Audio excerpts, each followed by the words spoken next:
যুদ্ধে হারল আমেরিকা, দাবা জিতল চীন, আর মাঝখানে ইরান হয়ে উঠল বিশ্ব বদলের হাতিয়ার। বোমা পড়েছে ইরানের মাটিতে, রক্ত ঝরেছে তেহরানের বুকে, কিন্তু শেষ হাসি কে হাসছে সেটা এখন পরিষ্কার হয়ে যাচ্ছে। ইরানকে গুড়িয়ে দিতে গিয়ে আমেরিকা নিজেই হোঁচট খেয়েছে, আর সেই হোঁচটের সুযোগে শতরঞ্জের ঘুঁটি সাজিয়েছে বেজিং। মার্কিন গোয়েন্দা সংস্থার একটি অত্যন্ত গোপনীয় প্রতিবেদন এখন সেই সত্য সামনে এনেছে। ইরান যুদ্ধকে কাজে লাগিয়ে চীন সামরিক, অর্থনৈতিক ও কূটনৈতিক তিন ময়দানেই আমেরিকার ওপর সুবিধাজনক অবস্থান তৈরি করে নিয়েছে। ইরান অজান্তেই যে বদলে দিল সমীকরণ। 28 ফেব্রুয়ারি আমেরিকা ও ইসরায়েল ইরানের মাটিতে হামলা শুরু করলো। পেন্টাগন ভেবেছিল দ্রুত, পরিষ্কার, সুনির্দিষ্ট অভিযান। 38 দিনে ইরানের সামরিক সক্ষমতা গুড়িয়ে দেওয়ার দাবি করেছে হোয়াইট হাউস, কিন্তু গুড়িয়ে দিতে গিয়ে নিজেরাও ক্ষয়ে গেছে। প্যাট্রিয়ট আকাশ প্রতিরক্ষা ব্যবস্থা, থার্ড ইন্টারসেপ্টর, টমাহক ক্রুজ ক্ষেপণাস্ত্র, বিপুল পরিমাণ অস্ত্র খরচ হয়ে গেছে। এগুলো তৈরিতে লাগে বছরের পর বছর, খরচ হয় কোটি কোটি ডলার, মজুদ এখন তলানিতে। তাইওয়ান দেখছে, জাপান দেখছে, দক্ষিণ কোরিয়া দেখছে, তারা এখন মনে মনে হিসাব কষছে। চীন যদি আক্রমণ করে, আমেরিকার কাছে অস্ত্র আছে তো, ওয়াশিংটন কি আদৌ পাশে দাঁড়াতে পারবে? এই সন্দেহটাই চীনের সবচেয়ে বড় পাওয়া। বেজিং এর চারদিকের চাল। জয়েন্ট চিফস অব স্টাফের গোয়েন্দা পরিদপ্তর DIME কাঠামোর বিশ্লেষণ করেছে চীনের কৌশল। কূটনৈতিক, তথ্যগত, সামরিক এবং কূটনৈতিক চার স্তম্ভেই বেজিং একযোগে চেপে বসেছে। সামরিক মাঠে যুদ্ধ চলাকালীন পারস্য উপসাগরীয় অঞ্চলের দেশগুলো ইরানের ক্ষেপণাস্ত্র ও ড্রোন হামলায় দিশেহারা। আমেরিকা নিজেই সামলাতে পারছে না, সে ফাঁকে চীন অস্ত্র বিক্রি করলো আমেরিকার মিত্রদের কাছে। এর চেয়ে বড় কুটচাল আর কি হতে পারে? একই সঙ্গে মধ্যপ্রাচ্যে মার্কিন সামরিক সরঞ্জাম কিভাবে ব্যবহৃত হচ্ছে, কোথায় দুর্বলতা, সব পর্যবেক্ষণ করছে বেজিং। ভবিষ্যতের যুদ্ধের পাঠ নিচ্ছে এখনই, তাইওয়ানের কথা মাথায় রেখে।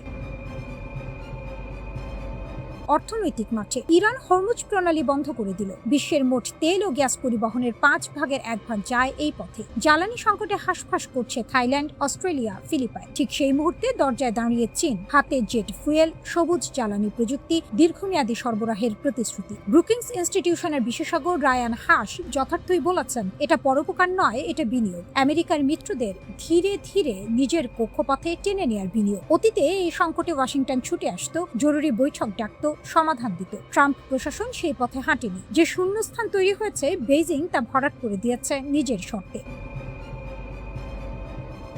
তথ্যের ময়দানে যুদ্ধের বিরুদ্ধে বিশ্ব জুড়ে যে জনমত তৈরি হয়েছে, চীন সেটাকে নিজের প্রচারণার হাতিয়ার বানিয়েছে। এই সংঘাতকে বেআইনি বলেছে, আমেরিকাকে তুলে ধরেছে একটি আগ্রাসী, বেপরোয়া, ক্ষয়িষ্ণু শক্তি হিসেবে। ট্রাম্প বেজিং এ ফাইল টেবিলে। এই প্রতিবেদন প্রকাশের সময়টা কাকতালীয় নয়। ঠিক যখন ট্রাম্প বেজিং এ শি জিনপিং এর মুখোমুখি বসেছেন, তখনই পেন্টাগনের টেবিলে এই বিস্ফোরক দলিল। ট্রাম্প বলছেন, ইরান ইস্যুতে চীনের সাহায্যের দরকার নেই, কিন্তু গোয়েন্দা প্রতিবেদন বলছে উল্টো কথা। হরমুজ প্রণালী এখনো অচল। ইরানের পারমাণবিক কর্মসূচি নিয়ে সমাধান নেই। দেশের ভেতরে জন অসন্তোষ বাড়ছে, বিশ্ব অর্থনীতি টলছে।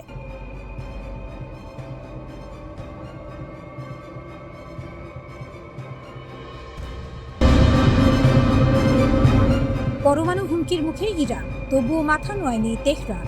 8 বছর আগে মার্কিন প্রেসিডেন্ট ডোনাল্ড ট্রাম্প ইরানের সঙ্গে করা পরমাণু চুক্তি থেকে সরে আসার পর থেকে তেহরান প্রায় 22,000 পাউন্ড বা প্রায় 11 টন সমৃদ্ধ ইউরেনিয়াম মজুত করেছে। ইসরায়েলি সেনাবাহিনীর এক নাম না জানা কর্মকর্তা এমন এক বক্তব্য দিলেন, যা পশ্চিমাদের নতুন করে ভাবিয়ে তুলেছে। তিনি বলেছেন, ইরানের কাছে এখন যে পরিমাণ সমৃদ্ধ ইউরেনিয়াম মজুত আছে, তা দিয়ে তাত্ত্বিকভাবে প্রায় 11টি পারমাণবিক বোমা বানানো সম্ভব। 60% সমৃদ্ধ প্রায় 400 কেজি ইউরেনিয়াম যদি ইরান থেকে সরানো না যায়, তাহলে গত 40 দিনের এই রক্তক্ষয়ী সংঘাতকে তিনি নিজেই বড় ব্যর্থতা বলে স্বীকার করে নিয়েছেন। ইরান বহুকাল ধরে আন্তর্জাতিক চাপের চাকার নিচে পিষ্ট হয়েছে। নিষেধাজ্ঞার পর নিষেধাজ্ঞা, হুমকির পর হুমকি। তবু তেহরানের মাথা নোয়ানোর ইতিহাস নেই। ইরান যেন সেই কলসি, যাকে বারবার আঘাত করা হয়েছে, কিন্তু ভাঙা যায়নি। ইসরায়েলের ওই কর্মকর্তার কথায় পরিষ্কার, তারা নিজেরাই বুঝতে পারছেন সামরিক শক্তি দিয়ে ইরানের পারমাণবিক স্বপ্ন গুড়িয়ে দেওয়া সম্ভব হয়নি। তাই এখন কূটনীতির দরজায় টোকা দিচ্ছেন, একই সঙ্গে আবার হামলার ভয় দেখাচ্ছেন। দুই নৌকায় পা দিয়ে পার হওয়ার এই চেষ্টা কতটুকু সফল হবে সময়ই বলবে।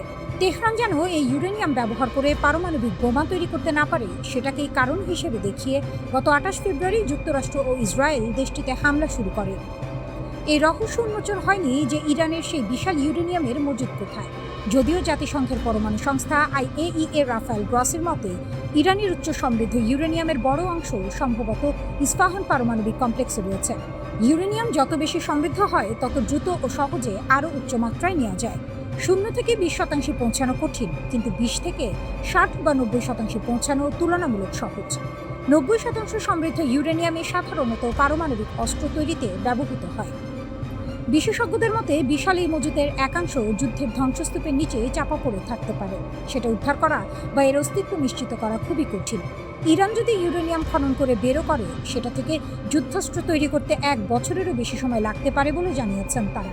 আন্তর্জাতিক পরমাণু শক্তি সংস্থার প্রধান রাফায়েল গ্রসি বার্তা সংস্থা এপিকে দেওয়া সাক্ষাৎকারে জানিয়েছেন, ইরানের অধিকাংশ উচ্চমাত্রার সমৃদ্ধ ইউরেনিয়াম সম্ভবত ইস্পাহান পারমাণবিক কমপ্লেক্সেই রয়েছে। স্থাপনাটি গত বছর বিমান হামলার শিকার হলেও সম্পূর্ণ ধ্বংস হয়নি। ইসরায়েল ও যুক্তরাষ্ট্র বলছে, তেহরানের পারমাণবিক সক্ষমতা ধ্বংস করা এই যুদ্ধ শুরুর অন্যতম লক্ষ্য। তবে বিশেষজ্ঞদের মতে সমৃদ্ধ ইউরেনিয়াম খুঁজে বের করে নিয়ন্ত্রণ না নেওয়া পর্যন্ত সেই লক্ষ্য অর্জন সম্ভব নয়।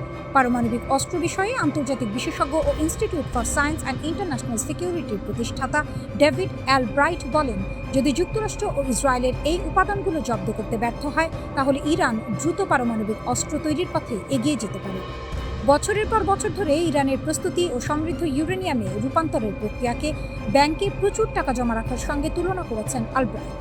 বিশ্লেষকদের অনেকের ধারণা, তেহরান হয়তো ইস্পাহানের পাহাড়ি টানেলে কোনো গোপন সমৃদ্ধকরণ কেন্দ্র তৈরি করেছে, যেখানে পারমাণবিক বোমার জ্বালানি তৈরির কাজ চালাচ্ছে। রিজার্ভ ইঞ্জিনিয়ারিংয়ের ফাঁদে আমেরিকা, ঘুঁটি সাজাচ্ছে তেহরান। যুদ্ধের ময়দানে শত্রুর অস্ত্র কুড়িয়ে নিয়ে সেই অস্ত্রেই শত্রুকে ঘায়েল করার স্বপ্ন দেখছে ইরান। অবিস্ফোরিত মার্কিন ক্ষেপণাস্ত্র আর ড্রোনের ধ্বংসাবশেষ এখন তেহরানের হাতে যেন সোনার খনি। টমাহক ক্ষেপণাস্ত্র, AGM-158 এবং MQ-9 ড্রোন সহ বেশ কয়েকটি মার্কিন অস্ত্র ইরানের মাটিতে অকেজো হয়ে পড়েছে। সেগুলো এখন ইরানি প্রকৌশলীদের গবেষণাগারে নিভৃতে কথা বলছে। কট্টরপন্থী কায়হান পত্রিকার এডিটর ইন চিফ শরিয়াত মাদারি সোজা সাপটা বলে দিয়েছেন, এই প্রযুক্তি শুধু গোলা বারুদের গুদামে আটকে রাখলে চলবে না, চীন ও রাশিয়ার সঙ্গে ভাগ করে নিতে হবে। অর্থাৎ একটি ত্রিভুজ তৈরি হচ্ছে, যে ত্রিভুজের কেন্দ্রে বসে ইরান ভূ রাজনীতির নতুন সমীকরণ লিখতে চায়। রাষ্ট্রীয় টেলিভিশনের উপস্থাপক দর্শকদের আশ্বস্ত করেছেন অদ্ভুত এক ভাষায়, অবিস্ফোরিত ক্ষেপণাস্ত্রগুলো রিভার্স ইঞ্জিনিয়ারিং করে ফিরিয়ে দেওয়া হবে উপহার হিসেবে। কার উপহার, কাকে, সেটা বলার অপেক্ষা রাখে না। শত্রুর তীরে শত্রুকে বিঁধে দেওয়ার এই পরিকল্পনা নতুন নয় ইরানের কাছে। 2011 সালে RQ-170 ড্রোন ধরে ফেলা এবং মার্কিন হক ক্ষেপণাস্ত্রের অনুকরণ করে অস্ত্র তৈরির ইতিহাস ইরানের ঝুলিতে আগে থেকেই আছে। তেহরান সিটি কর্পোরেশনের কর্মকর্তা এহসান খারামিদ ঘটনাটিকে কেবল সামরিক সাফল্য বলতে নারাজ। তার ভাষায় এটি একটি বুদ্ধিবৃত্তিক যুদ্ধের সূচনা। উদ্ধার করা সরঞ্জামগুলো নাকি মার্কিন প্রযুক্তির এমন গোপন স্তর উন্মোচন করতে পারে যা এতদিন পর্দার আড়ালে ছিল। অর্থাৎ রণক্ষেত্রের ধুলোয় মিশে যাওয়া প্রতিটি অবিস্ফোরিত ক্ষেপণাস্ত্র ইরানের চোখে একটি খোলা বই। মধ্যপ্রাচ্য বিশ্লেষক এহসান তার দাসী হিসাব কষেছেন অন্যভাবে। তার মতে এই পরিস্থিতিতে যুক্তরাষ্ট্রকে নতুন অস্ত্র তৈরিতে বিলিয়ন ডলার ঢালতে হবে। অনুকরণ ঠেকাতে প্রযুক্তির নকশা বদলাতে হবে বারবার। সামরিক পরিকল্পনায় আনতে হবে আমূল পরিবর্তন। সহজ কথায়, আমেরিকার পকেটে হাত দিয়েছে ইরান, আর হাতটা বেশ গভীরে ঢুকেছে। কট্টরপন্থী ও সরকারপন্থী অনলাইন মহলে উৎসবের আমেজ। আমাদের জন্য ভালো খবর, আমাদের জন্য খারাপ খবর, এই স্লোগান ছড়িয়ে পড়েছে সামাজিক মাধ্যমে। কেউ কেউ আবার এক ধাপ এগিয়ে ভবিষ্যৎবাণী করছেন, উদ্ধার করা প্রযুক্তির ব্যাপক উৎপাদন শুরু হবে শিগগিরই। কিন্তু এই উৎসবের আড়ালে প্রশ্নটা থেকেই যায়, রিভার্স ইঞ্জিনিয়ারিংয়ের স্বপ্ন আর বাস্তবতার মধ্যে ফারাকটা কতটুকু?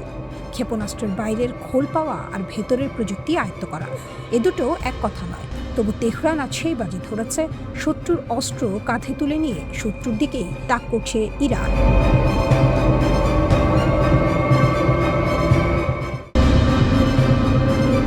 ইউরোপের বুকে আমেরিকার ঘর ভাঙতে চাইছেন ট্রাম্প, কিন্তু পারবেন কি? ইরান যুদ্ধে ইউরোপীয় মিত্ররা পাশে না দাঁড়ানোয় ডোনাল্ড ট্রাম্প এখন ঘর ভাঙার হুমকি দিচ্ছেন। জার্মানি, ইতালি, স্পেন একে একে সব দেশ থেকে মার্কিন সেনা সরিয়ে নেওয়ার কথা বলছেন তিনি। কিন্তু বলা আর করা যে এক কথা নয়, সেটা ট্রাম্প নিজেও জানেন। শুরুটা হয়েছিল জার্মান চ্যান্সেলর ফ্রিডরিখ মেটসের একটি মন্তব্য থেকে। তিনি সরাসরি বলে দিলেন, ইরান যুদ্ধে আমেরিকা অপমানিত হচ্ছে এবং ট্রাম্প প্রশাসনের কাছে কোনো যৌক্তিক কৌশল নেই। কথাটা সত্যি হোক বা না হোক, ট্রাম্পের গায়ে লেগেছে। রাগে ফুঁসে উঠে তিনি ট্রুথ সোশ্যালে মেটসকে কটাক্ষ করলেন। আর সঙ্গে ঘোষণা দিলেন জার্মানি থেকে 5,000 সেনা ফিরিয়ে আনা হবে। শুধু জার্মানি নয়, ইতালির প্রধানমন্ত্রী জর্জিয়া মেলোনি, যাকে ট্রাম্প একদিন প্রিয় বন্ধু বলতেন, তিনিও ইরান যুদ্ধের সমালোচনা করায় ট্রাম্পের রোষের মুখে পড়েছেন। ব্রিটিশ প্রধানমন্ত্রী স্টারমারকে উইনস্টন চার্চিল নন বলে খোঁচা দিতেও ছাড়েননি তিনি। স্পেন প্রসঙ্গে ট্রাম্পের মন্তব্য আরও তেতো। স্পেনের ভূমিকা ছিল একেবারেই ভয়ঙ্কর, কিন্তু এই রাগের আগুনে ঘি ঢেলেছে আসলে ইরান। যে দেশকে দশকের পর দশক ধরে কোণঠাসা করে রাখার চেষ্টা হয়েছে, সেই ইরান আজ এমন এক অবস্থানে দাঁড়িয়ে যে পুরো পশ্চিমা জোটের কপালে ভাঁজ পড়েছে। ভূগর্ভস্থ মিসাইল শহর, হাজার হাজার ফুট পাথরের নিচে লুকানো অস্ত্র ভাণ্ডার। এই ইরানকে সামরিকভাবে ঘায়েল করা যাচ্ছে না। যুদ্ধ দীর্ঘ হচ্ছে, খরচ বাড়ছে, আর পশ্চিমা মিত্রদের মধ্যে ফাটল চড়া হচ্ছে। ইরান কার্যত নিজে না লড়েও শত্রুর শিবিরে ভাঙন ধরিয়ে দিচ্ছে। এটাই তার সবচেয়ে বড় কূটনৈতিক জয়। এবার আসা যাক আসল প্রশ্নে। ট্রাম্প কি সত্যি ইউরোপ থেকে সেনা সরাতে পারবেন? পেন্টাগনের হিসাব বলছে শুধু জার্মানি, ইতালি আর স্পেনে মোট 53,000-এর বেশি মার্কিন সেনা আছেন। পুরো ইউরোপে সংখ্যাটা প্রায় 68,000।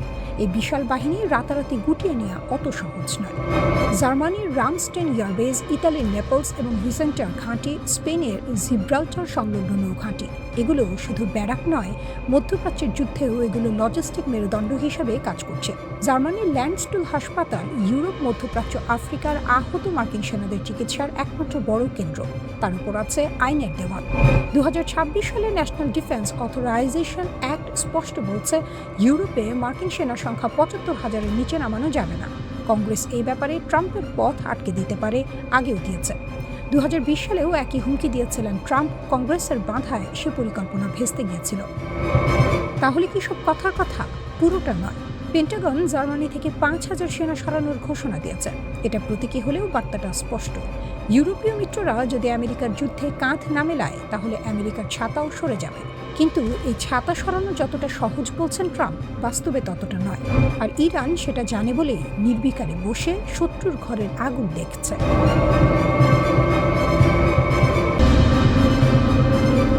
যখন বিশ্বের সবচেয়ে শক্তিশালী দেশটি একের পর এক চাপ দিয়ে চলেছে, তখন ইরান হাতের তাস স্পষ্ট করে টেবিলে রেখে দিয়েছে। আমাদের কাছে 90% সমৃদ্ধ ইউরেনিয়ামের রাস্তা খোলা আছে। ইরানের হুমকি। ইরানের পার্লামেন্টের জাতীয় নিরাপত্তা কমিশনের মুখপাত্র ইব্রাহিম রেজাই সামাজিক মাধ্যমে সরাসরি জানিয়ে দিয়েছেন, আবারও হামলা হলে 90% পর্যন্ত ইউরেনিয়াম সমৃদ্ধকরণ পার্লামেন্টে পর্যালোচনা করা হবে।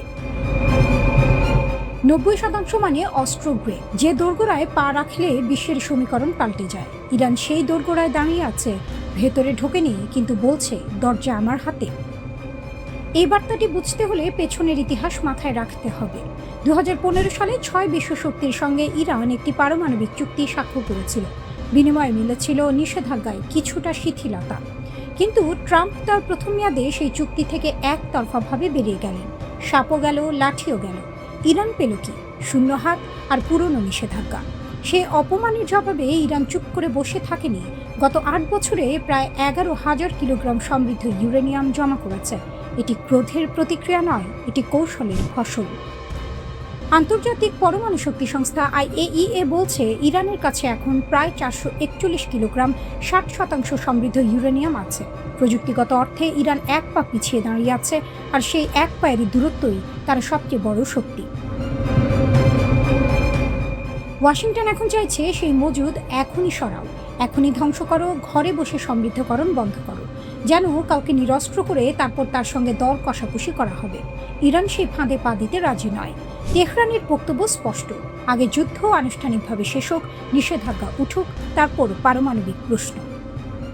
ট্রাম্প ইরানের সর্বশেষ কূটনৈতিক প্রস্তাবকে আবর্জনা বলেছেন, পুরোটা না পড়েই। অথচ সেই প্রস্তাবে ছিল মজুদের একাংশ লঘু করা এবং বাকি অংশ তৃতীয় দেশে সাময়িক স্থানান্তরের প্রস্তাব, যা নেহাত কম ছাড় নয়। কিন্তু যার মনে আপোষ নেই, তার কানে সমঝোতার কথা ঢোকে না।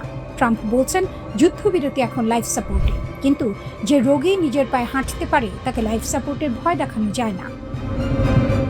ইরানের পাল্টা বক্তব্য এসেছে মুখপাত্র বাগাইর কণ্ঠে, আমাদের অবস্থান সার্বভৌমত্বের, আঞ্চলিক স্থিতিশীলতার এবং ইরানি জনগণের স্বার্থে। যখন লড়তে বাধ্য করা হবে, লড়ব। এই বাক্যে কোনো আস্ফালন নেই। এতে আছে সেই শান্ত দৃঢ়তা যা আসে দশকের পর দশক চাপ সহ্য করে টিকে থাকার অভিজ্ঞতা থেকে। ইস্পাহান পারমাণবিক কেন্দ্রে গত বছর বিমান হামলা হয়েছে, এবছরও হয়েছে। IAEA বলছে সেই মজুদের বেশিরভাগ এখনও সেখানেই থাকতে পারে, তবে নিশ্চিত নয়। এই অনিশ্চয়তাই ইরানের সবচেয়ে বড় কূটনৈতিক হাতিয়ার। যে মজুদের অবস্থান জানা নেই, যে শক্তির সীমা অনুমান করা কঠিন, সেই শক্তিকে ভয় করতে হয়। প্রেসিডেন্ট পেজিশকিয়ান বলেছেন, তেহরানে শত্রুর সামনে মাথা নোয়াবে না। ইরান বছরের পর বছর নিষেধাজ্ঞার শিকলে বাঁধা ছিল, অর্থনীতি কাহিল হয়েছে, তরুণ প্রজন্ম দিশাহারা হয়েছে, তবু দেশটি ভেঙে পড়েনি। যে গাছ ঝড়ের মুখে ভাঁজ হয় কিন্তু উপড়ে যায় না, সে গাছকে দুর্বল বলা যায় না। হরমুজ প্রণালীতে ইরানের নৌবাহিনী মার্কিন যুদ্ধজাহাজকে পথ পাল্টাতে বাধ্য করেছে বলে দাবি উঠেছে। ওয়াশিংটন নীরব, কারণ মিথ্যা হলে জবাব আসত।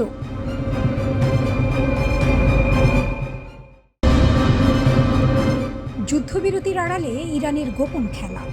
ধ্বংসস্তূপের মাঝে দাঁড়িয়ে ইরান কুড়িয়ে নিচ্ছে শত্রুর অস্ত্র, আর সেই অস্ত্রকেই বানাচ্ছে নিজের ঢাল তলোয়ার। ইসরায়েল আর আমেরিকার টানা 40 দিনের বোমা বর্ষণ থামতে না থামতে ইরানের Islamic revolutionary guard corps IRGC মাঠে নেমে পড়েছে।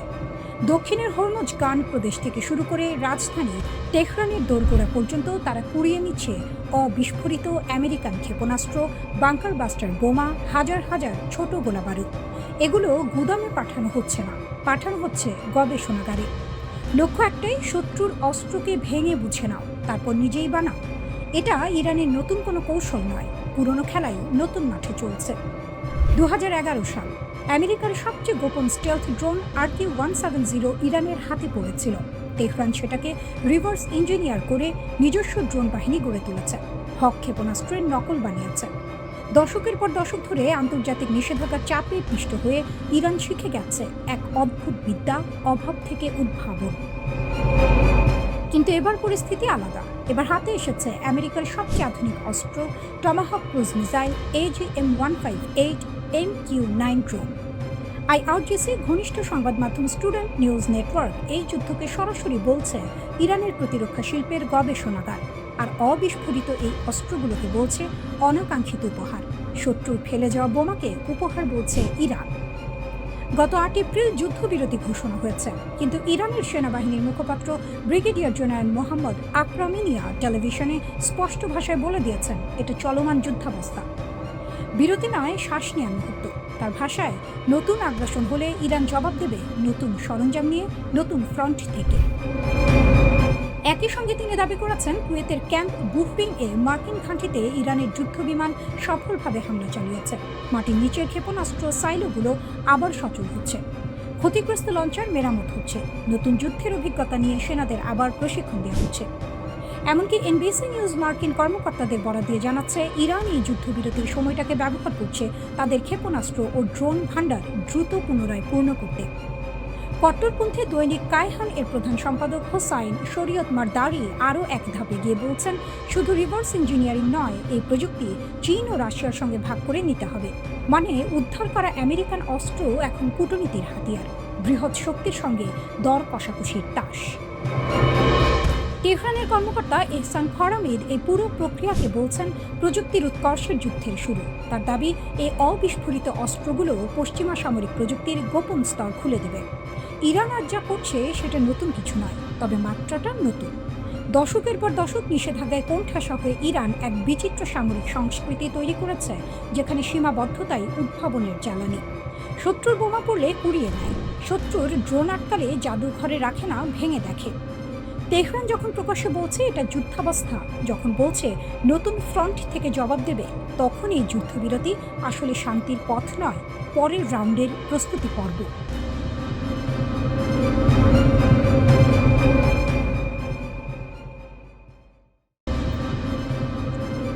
তেহরানের গোপন অস্ত্রভাণ্ডার ওয়াশিংটনের ঘুম কেড়েছে। মধ্যপ্রাচ্যের আকাশে এখন যুদ্ধের মেঘ। পারস্য উপসাগরে 3টি মার্কিন বিমানবাহী রণতরী নোঙর ফেলে বসে আছে, 12টি যুদ্ধজাহাজ, 200-রও বেশি যুদ্ধ বিমান, 15,000 সেনা। কাগজে কলমে এই শক্তি অপ্রতিরোধ্য, কিন্তু ওয়াশিংটনের কপালে এখনও চিন্তার ভাঁজ। কারণ যার মুখোমুখি হতে হচ্ছে সে কাঁচা খেলোয়াড় নয়। তেহরান দশকের পর দশক ধরে এই দিনের জন্যই তৈরি হয়েছে। প্রশ্নটা সহজ, উত্তরটা জটিল। ইরানের কাছে আসলে কি আছে? রিয়ার অ্যাডমিরাল শাহরাম ইরানি সম্প্রতি রহস্যের পর্দা একটুখানি সরিয়ে বললেন, এমন একটি অস্ত্র শীঘ্রই শত্রুদের মুখোমুখি হবে যাকে নিয়ে তারা গভীরভাবে ভয় পায়, আর সেটা তাদের পাশেই মোতায়েন রয়েছে। কি সেই অস্ত্র খোলাসা করেননি তিনি, কিন্তু এই নীরবতাই যেন হাজার কথা বলে। ইরানের সর্বোচ্চ নেতা জানিয়েছেন, পারমাণবিক ও ক্ষেপণাস্ত্র কর্মসূচি আমাদের জাতীয় সম্পদ। সামুদ্রিক, স্থল ও আকাশসীমার মতোই আমরা এটি রক্ষা করব। মিসাইলের হিসাবটা এখানে গুরুত্বপূর্ণ। মার্কিন সামরিক বাহিনী যে ডার্ক ইগল হাইপারসনিক মিসাইল মোতায়েনের কথা ভাবছে, সেটি 5 ম্যাক গতিতে ছোটে 2776 কিলোমিটার দূরের লক্ষ্যে আঘাত করতে পারে।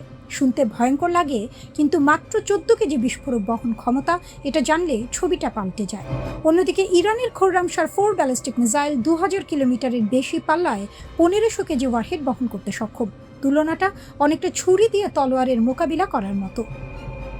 আরও উদ্বেগের বিষয় হলো ইরানের চোখের শক্তি। মার্কিন গোয়েন্দা সূত্রের দাবি, 2024 সালেই চীন থেকে TE-014 মডেলের একটি উন্নত স্যাটেলাইট সিস্টেম কিনেছে তেহরান। এই উপগ্রহ মার্কিন ঘাঁটিগুলো অত্যন্ত নির্ভুলভাবে পর্যবেক্ষণ করতে পারে, অর্থাৎ শত্রুর ঘরের নকশা আগে থেকেই জানা। যুদ্ধের চেয়ে বড় সুবিধা আর কি হতে পারে? পেন্টাগনের অনুমান ছিল ইরানের আকাশে প্রতিরক্ষা ভঙ্গুর, কিন্তু বাস্তবে মার্কিন বায়ুসেনার F-15 স্ট্রাইক ইগল ভূপাতিত হওয়ার খবর সেই হিসাব উল্টে দিয়েছে। যে দেশকে কাগজে বাঘ ভাবা হয়েছিল, সে রীতিমতো নখর দেখিয়ে দিল। আর ইসরায়েলি সামরিক সূত্রের স্বীকারোক্তি আরও চমকপ্রদ। ইরানের 400 কেজির বেশি সমৃদ্ধ ইউরেনিয়াম সরানো না গেলে এই যুদ্ধ তাদের জন্য বড় ব্যর্থতা। একজন শীর্ষ ইসরায়েলি কর্মকর্তার এই কথাই বলে দেয়, লক্ষ্য পুরোপুরি অর্জিত হয়নি। ইরান কিন্তু হাত গুটিয়ে বসে থাকেনি। কাতার, কুয়েত, সংযুক্ত আরব আমিরাত, ইরাক ও সৌদি আরব সহ 8 দেশে মার্কিন 16টি সামরিক ঘাঁটিতে হামলার দাবি করেছে তেহরান।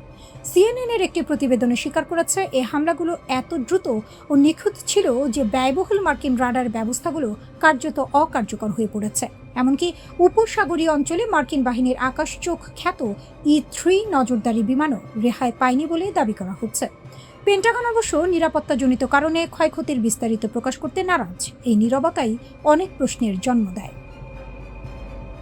ইরান তার পারমাণবিক কর্মসূচি নিয়ে অবশ্য বরাবরই বলে এসেছে এটি শান্তিপূর্ণ উদ্দেশ্যে, কিন্তু 60% মাত্রায় সমৃদ্ধ ইউরেনিয়ামের মজুদ এবং তার থেকে 11টি পারমাণবিক বোমা তৈরির সক্ষমতার হিসাব, এটি পশ্চিমা মহলে সত্যিকারের উদ্বেগের কারণ।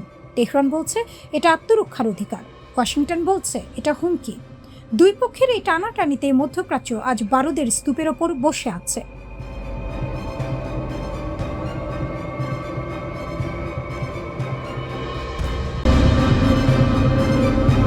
ইরানের দুই চালে কাঁপছে পুরো মধ্যপ্রাচ্য।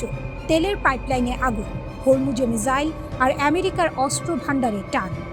ইরান এবার এমন এক দাবার চাল দিয়েছে যা একসঙ্গে কাঁপিয়ে দিয়েছে বিশ্ব অর্থনীতি, আঞ্চলিক রাজনীতি আর আমেরিকার সামরিক অহংকার। যুদ্ধবিরতির 1 মাসও পার হয়নি, কিন্তু ইরান অপেক্ষা করেনি। 4 মে সরাসরি আঘাত করল সংযুক্ত আরব আমিরাতের বুকে। প্রশ্ন হলো, এত দেশ থাকতে আমিরাত কেন? CNN-এর বিশ্লেষণ বলছে এর পেছনে আছে দুটি সুনির্দিষ্ট কারণ, এবং দুটোই ইরানের জন্য অস্তিত্বের প্রশ্ন। প্রথম চাল, তেলের রাজত্বে আঘাত। হরমুজ প্রণালী বন্ধ থাকলে সৌদি আরব, ইরাক, কুয়েত সবাই আটকে যায়, তেল বের করতে পারে না। বিশ্ববাজারে দাম আকাশ ছোঁয়। কিন্তু আমিরাত, তারা বসে হাসছিল, কারণ ফুজাইরা পাইপলাইন। এই বিশেষ পাইপলাইনটি হরমুজ প্রণালীকে পুরোপুরি এড়িয়ে সরাসরি ওমান উপসাগরে গিয়ে মিশেছে। মানে হরমুজ বন্ধ থাকলেও আমিরাত অনায়াসে তেল বিক্রি করতে পারে। পুরো অঞ্চল যখন জ্বালানি সংকটে ছটফট করছে, তখন আমিরাত একা বিশ্ববাজারে তেল সরবরাহ করে যাচ্ছে স্বাভাবিকভাবে। ইরানের চোখে এটা সহ্য করার মতো নয়, তাই হামলার লক্ষ্য করা হলো সেই পাইপলাইনকে। ফুজাইরার তেল কমপ্লেক্সে আগুন জ্বলে উঠল, 3 জন ভারতীয় শ্রমিক আহত হলেন, আর হামলার খবর ছড়িয়ে পড়তেই বিশ্ববাজারে তেলের দাম লাফ দিয়ে উঠল। ইরানের বার্তা স্পষ্ট, হরমুজ আমরা বন্ধ করলে পুরো অঞ্চল বন্ধ। ফুজাইরা দিয়ে পালানোর রাস্তাও আর খোলা থাকবে না। শুধু তাই নয়, হামলার ঠিক আগে ইরানের রিভলিউশনারি গার্ড একটি মানচিত্র প্রকাশ করে, যেখানে ফুজাইরাকে তাদের নিয়ন্ত্রিত অঞ্চলের অংশ হিসেবে দেখানো হয়। এটা কোনো ভুল নয়, এটা ইচ্ছাকৃত বার্তা, এই ভূমি আমাদের নজরে আছে। দ্বিতীয় চাল, ইসরায়েলের বন্ধুকে শাস্তি। ইরানের দ্বিতীয় রাগের কারণ আরও গভীর। সাম্প্রতিক যুদ্ধে আমিরাত আর ইসরায়েলের সম্পর্ক এমন এক জায়গায় পৌঁছেছে যা এর আগে কখনো দেখা যায়নি। গোয়েন্দা তথ্য বলছে, ইসরায়েল প্রথমবারের মতো কোনো আরব দেশে নিজেদের ক্ষেপণাস্ত্র প্রতিরক্ষা ব্যবস্থা এবং সেনা মোতায়েন করেছে। সেই দেশটি আমিরাত। আব্রাহাম অ্যাকর্ডের পর থেকে দুই দেশের সম্পর্ক ঘনিষ্ঠ হচ্ছিল, কিন্তু যুদ্ধের মধ্যে সেই সম্পর্ক রূপান্তরিত হয়েছে সামরিক জোটে। ইরানের কাছে এটা সরাসরি হুমকি। নিজেদের দোরগোড়ায় ইসরায়েলি সেনা এটা মেনে নিয়ে আরও প্রশ্নই নেই। তাই হামলার পরপরই তাসনিম নিউজে ইরানের সামরিক কর্মকর্তা ঘোষণা করলেন, আমিরাত যদি ইসরায়েলের ঘুঁটি হিসেবে ব্যবহৃত হয় তাহলে এমন শিক্ষা দেয়া হবে যা তারা কখনো ভুলবে না।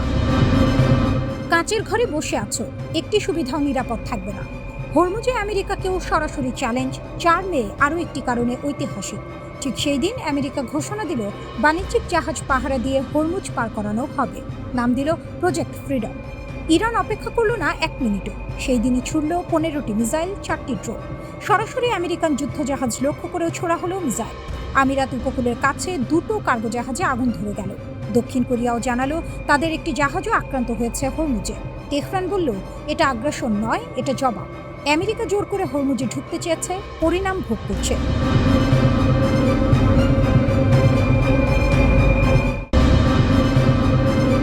আমেরিকা ভেবেছিল ইরানকে হাঁটু গেড়ে বসিয়ে দেবে, কিন্তু তেহরান নতজানু হয়নি, বরং ধ্বংসস্তূপের ভেতর থেকে, আগুনের ভেতর থেকে উঠে এসেছে এক নতুন নেতা।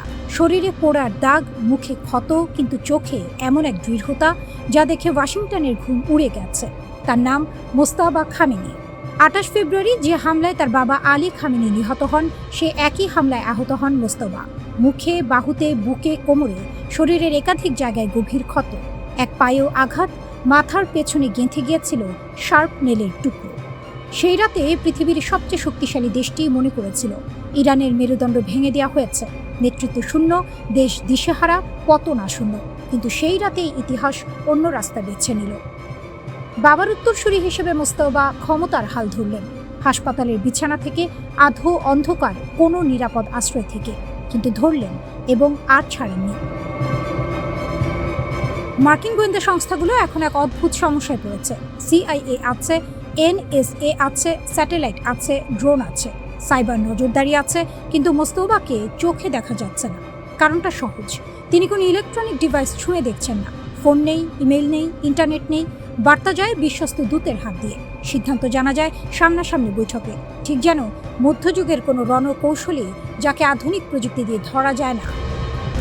CNN একাধিক মার্কিন কর্মকর্তার বরাত দিয়ে জানিয়েছে, আমেরিকা এখন যা জানছে মোস্তফা সম্পর্কে তার পুরোটাই পরোক্ষ। যারা তার সঙ্গে দেখা করছেন তাদের কথা থেকে, যারা বার্তা বহন করছেন তাদের মুখ থেকে।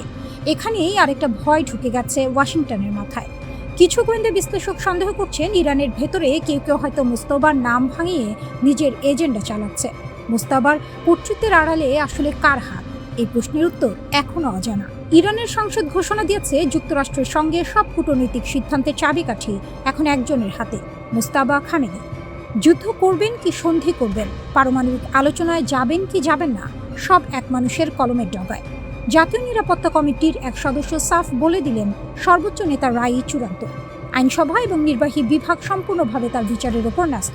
এ বিষয়ে কোনো মতভেদ নেই। এই কেন্দ্রীভূত ক্ষমতা ইরানের জন্য দুধারী তলোয়ার। একদিকে বাইরের জগতে একটা সুসংগত, অবিভক্ত মুখ উপস্থাপন করা যাচ্ছে। ট্রাম্প প্রশাসনকে বিভ্রান্ত করার কোনো সুযোগ নেই। কোনো মধ্যপন্থী কণ্ঠস্বর নেই যাকে টেনে আলাদা করা যাবে। কোনো ব্যাক চ্যানেল নেই যেখানে আলাদা কথা বলা যাবে। এদিকে মোস্তাবার পক্ষ থেকে বিবৃতি এলো, পারমাণবিক কর্মসূচি থেকে এক চুলও সরবেন না, ক্ষেপণাস্ত্র ছাড়বেন না। হরমুজ প্রণালীতে আমেরিকানদের একমাত্র জায়গা পারস্য উপসাগরের তলদেশে। এটা পরাজিতের ভাষা নয়। ইরানের প্রেসিডেন্ট মাসুদ পেজেশকিয়ান জানালেন, তিনি সম্প্রতি মোস্তাবার সঙ্গে দেখা করেছেন। কখন সেটা বললেন না, কিন্তু বললেন যে আমাকে সবচেয়ে বেশি আকর্ষণ করেছে তা হলো তার দূরদর্শিতা এবং বিনম্র আন্তরিক দৃষ্টিভঙ্গি। আর মোস্তাবার মুখপাত্র ভিড়ের সামনে দাঁড়িয়ে বললেন, শত্রু গুজব ছড়াচ্ছে, তাকে দেখতে চাইছে, খুঁজে বের করতে চাইছে, কিন্তু ধৈর্য ধরুন, সময় হলে তিনি নিজেই কথা বলবেন।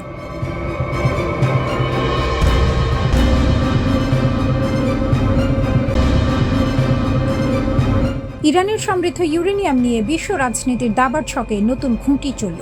সেই ঘুঁটি চাললেন স্বয়ং ভ্লাদিমির পুতিন। মস্কোর সংবাদ সম্মেলনে রুশ প্রেসিডেন্ট ঘোষণা দিলেন, ইরানের সমৃদ্ধ ইউরেনিয়ামে পরিবহন ও সংরক্ষণ করতে রাশিয়া প্রস্তুত, কিন্তু তেহরান নীরব। পুতিন মনে করিয়ে দিলেন পুরনো অভিজ্ঞতার কথা। 2015 সালে ঐতিহাসিক পরমাণু চুক্তি JCPOA এর অংশ হিসেবে ইরানের সমৃদ্ধ ইউরেনিয়ামের একটি বড় অংশ রাশিয়া স্থানান্তর করা হয়েছিল। সেটা সফলভাবে সম্পন্ন হয়েছিল। মস্কো বলছে সেই পথে আবার হাঁটতে তারা রাজি। প্রস্তাবটা শুনতে মসৃণ, কিন্তু ভেতরে তার জটিলতা অনেক গভীর। পুতিন নিজেই জানালেন আলোচনা কোথায় এসে থমকে গেছে। যুদ্ধে জড়িত সব পক্ষ প্রাথমিকভাবে একমত হয়েছিল যে ইরানের ইউরেনিয়াম দেশের বাইরে যাবে, কিন্তু তারপর ওয়াশিংটন দাবি তুলল ইউরেনিয়াম যাবে শুধু আমেরিকায়, অন্য কোথাও নয়। সেই দাবি শুনে ইরানও কঠোর হয়ে গেল। এখানেই আসল দ্বন্দ্ব। ইরান মাটি থেকে তুলে নিজের হাতে দেয়া এক জিনিস, আর সেটা সরাসরি শত্রুর ঘরে তুলে দেয়া সম্পূর্ণ আলাদা জিনিস। আমেরিকার দাবি ফাঁদ না সমাধান? ওয়াশিংটনের যুক্তি হয়তো এই, ইরানের ইউরেনিয়াম রাশিয়ায় গেলে নিরাপদ নয়, কারণ মস্কো তেহরানের বন্ধু। সেই বন্ধু যে কোনো সময় সেটা ফিরিয়ে দিতে পারে, তাই আমেরিকার হাতে থাকলেই নিরাপদ। কিন্তু ইরানের দৃষ্টিকোণ থেকে ভাবুন, নিজের পরমাণু কর্মসূচির সবচেয়ে মূল্যবান সম্পদ, যেটি বছরের পর বছর ধরে নিষেধাজ্ঞা সহ্য করে, চাপ সামলে, প্রযুক্তি উদ্ভাবন করে তৈরি করা হয়েছে, সেটি এমন একটি দেশে পাঠাবে যে দেশ বারবার তাকে আক্রমণের হুমকি দিয়েছে, তার পরমাণু বিজ্ঞানীদের হত্যা করেছে, তার অবকাঠামোতে সাইবার হামলা চালিয়েছে। এটা সমাধান নয়, এটা আত্মসমর্পণ। ইরান তাই কঠোর হয়ে গেছে। পুতিনের প্রস্তাবে কার লাভ? রাশিয়ার এই প্রস্তাব নিছক মানবিক সাহায্যের হাত বাড়ানো নয়, এর পেছনে আছে কৌশলের ঠান্ডা হিসাব। প্রথমত, ইরানের ইউরেনিয়াম মস্কোতে থাকলে রাশিয়া হয়ে ওঠে অপরিহার্য মধ্যস্থতাকারী। যে কোনো ভবিষ্যৎ চুক্তিতে রাশিয়ার ভূমিকা নিশ্চিত, টেবিলে রাশিয়ার আসন পাকা। দ্বিতীয়ত, এই প্রস্তাব দিয়ে পুতিন আমেরিকাকে একটি বার্তা দিচ্ছেন, তুমি যদি ইউরেনিয়াম চাও আমার মাধ্যমে এসো। ওয়াশিংটনকে মস্কোর দরজায় আসতে বাধ্য করার এটি একটি চতুর কৌশল। তৃতীয়ত, কাস্পিয়ানের গোপন সরবরাহ পথ দিয়ে ড্রোনের যন্ত্রাংশ পাঠানোর পর ইরানের ইউরেনিয়াম গ্রহণের ঘোষণা। এটি রাশিয়া ইরান ঐক্যকে আরও দৃশ্যমান করে তুলল। বিশ্বকে বুঝিয়ে দেওয়া হলো এই জুটি কেবল বাগাড়ম্বর নয়, এটি কার্যকর অংশীদারিত্ব। তেহরান তাৎক্ষণিক কোনো মন্তব্য করেনি। অনেকে এই নীরবতাকে দুর্বলতা মনে করতে পারেন, কিন্তু এটি ইরানের পুরনো কৌশল। হরমুজে যখন আমেরিকান ডেস্ট্রয়ার তাড়া করে, তখন ইরান লাউডস্পিকারে হুঙ্কার দেয়। আবার যখন কূটনৈতিক টেবিলে সুবিধাজনক অবস্থানে থাকার প্রয়োজন, তখন চুপ থাকে। কথার জবাব না দিলে প্রতিপক্ষ অনুমানের মধ্যে ঘুরে। অনিশ্চয়তাই ইরানের কূটনৈতিক অস্ত্র। পুতিনের প্রস্তাব ইরানের জন্য একটি দরজা খুলে দিয়েছে। সে দরজা দিয়ে ইরান ঢুকবে কিনা, কখন ঢুকবে, কী শর্তে ঢুকবে, সেটা তেহরান ঠিক করবে নিজের সময় মতো।